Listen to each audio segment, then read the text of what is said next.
আপাজি, যেই আঘাতটা আসলো ফেনী, কুমিল্লা এবং নোয়াখালীতে, এটা কি প্রাকৃতিক ছিল না মানুষের তৈরি? আপনার প্রাথমিকভাবে কি মনে হচ্ছে?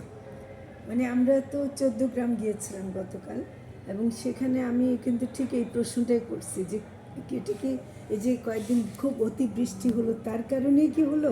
তখন দেখলাম যে ওরা একদম খুব বলল যে আমাদেরকে সেই সময়টা পায়নি, ভোর রাতে পানি যেভাবে আসছে, এটা ওই যে বাঁধ খুলে দিছে, সেই পানিটা যে আসলো, এটা ওরা মনে করে যে এটা একেবারে ইচ্ছাকৃতভাবে করছে। এবং এটা গ্রামের মানুষের কথা, আমি মানুষের, সাধারণ মানুষের একদম ধারণা, সাধারণ মানুষের বিশ্বাস। ধারণা বা ওরা বলছে, এবং বিশেষ করে যারা পোলট্রি খামারি বা ইয়েরা ছিল, ওরা বলছে যে যারা আমরা যদি গরু বা দিনে জানতাম বা আমরা সরিয়ে নিতে সরাতে পারতেন। হতে পারতাম। কিরকম ক্ষতি হয়েছে? অনেক, মানে এখানে মানে মাছের তো ওরা কিছুই রক্ষা করতে পারেনি, সব মাছ ভেসে গেছে।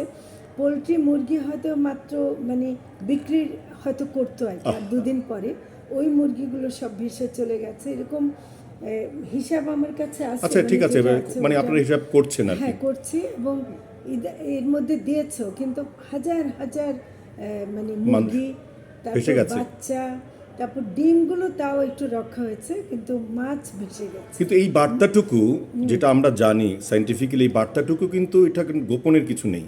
এই বার্তাটা ওখানে ওরা অরেঞ্জ বার্তা দিয়েছে, ওদের ওখানে কিন্তু ওরা সতর্কতা জারি করেছে, এবং একই বার্তা আমাদের কিন্তু আবহাওয়া অধিদপ্তরের কাছে ছিল।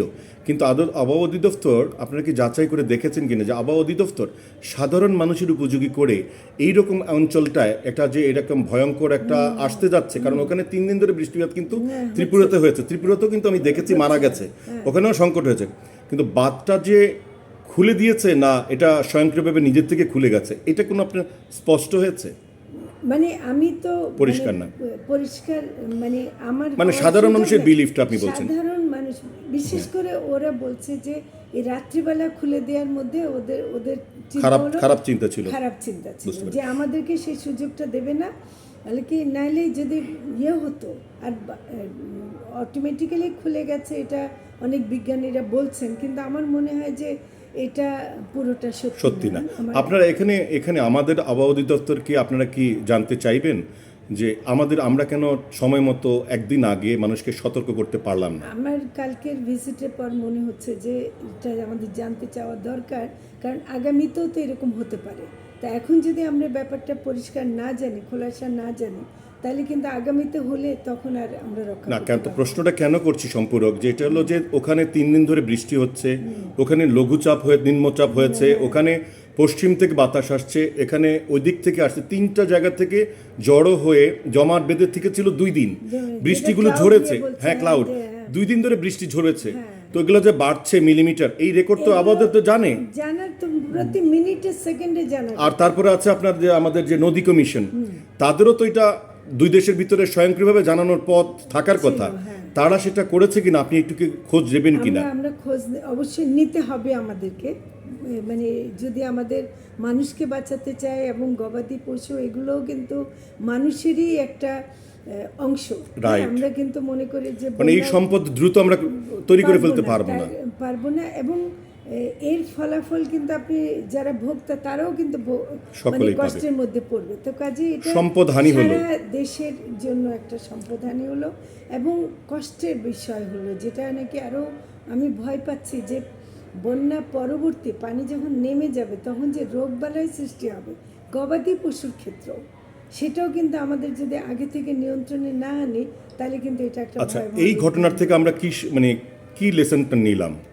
না, একটা লেসন তো অবশ্যই যে আমাদের সময় মতো না জানানোটা, যে মানুষকে জানাতে পারলে অনেক ক্ষয়ক্ষতি কম হতো। যেমন জেলা পর্যায়ে, উপজেলা পর্যায়ে কিন্তু আমাদের যে কর্মকর্তারা আছেন, তাদেরকে যদি আমরা সময় মতো তথ্যটা দেই, তারা হয়তো মানুষকে জানাতে পারতো এবং মানুষকে সরাতে পারতো, গবাদি পশুকেও সরানো হয়তো যেত। এটা হলো যে প্রথম একটা লাইনে। সময়ের কাজ সময়ে করা। হ্যাঁ, ওই যে লালনের গান আর কি, সময় গেলে সাধন হবে না। সাধন হবে না, আর বা আর এর বাইরে মানে সময়ের 1 ফোর অসময়ের 10 ফোর Right. হয়ে গেছে। আর এমনিতে যদি আপনারা খুঁজে পান যে পরিবেশ বলছি, আবহাওয়া অধিদপ্তরের কোনো খামতি, এদেরকে সক্ষমতা, এদেরকে স্কিল আরও ডেভেলপ করার জন্য এবং আন্তর্জাতিক পর্যায়ে সহজ করে বার্তা দেবার যে ব্যাপারটা, সেই দিকে একটু আপনি নজর দেবেন কিনা, যদি আপনাদের ফাইন্ডিং হয় যে তারা ঠিকমতো অ্যাক্ট করতে পারেনি, তাহলে সেই দিকে আপনার নজর দেবেন। যে আমাদের কাজের সাথে তো আবহাওয়ার কাজটা অনেক ওতপ্রোত। ঘনিষ্ঠভাবে জড়িত, কাজে আমাদেরকে তাদেরকে এই বার্তা দিতেই হবে এবং আমাদেরকে কঠোরভাবে প্রয়োজন হলে বলতে হবে যে তাদের অবহেলার কারণে ক্ষয়ক্ষতির দায়টা তাদের নিতে হবে। উপরও পড়ে, তাদের উপরও পড়ে এটা। আপনাকে অসংখ্য ধন্যবাদ। মাত্র 16-17 দিন হলো আপনি বসছেন একটা বড় একটা মিনিস্ট্রি, এবং আমাদের বিশ্বাস যে আপনি এখানে খুব আপনার অতীত অভিজ্ঞতাটা পুরোপুরি কাজে লাগাতে পারবেন। সময় দেওয়ার জন্য ধন্যবাদ আপনার। আচ্ছা, ঠিক আছে, ধন্যবাদ।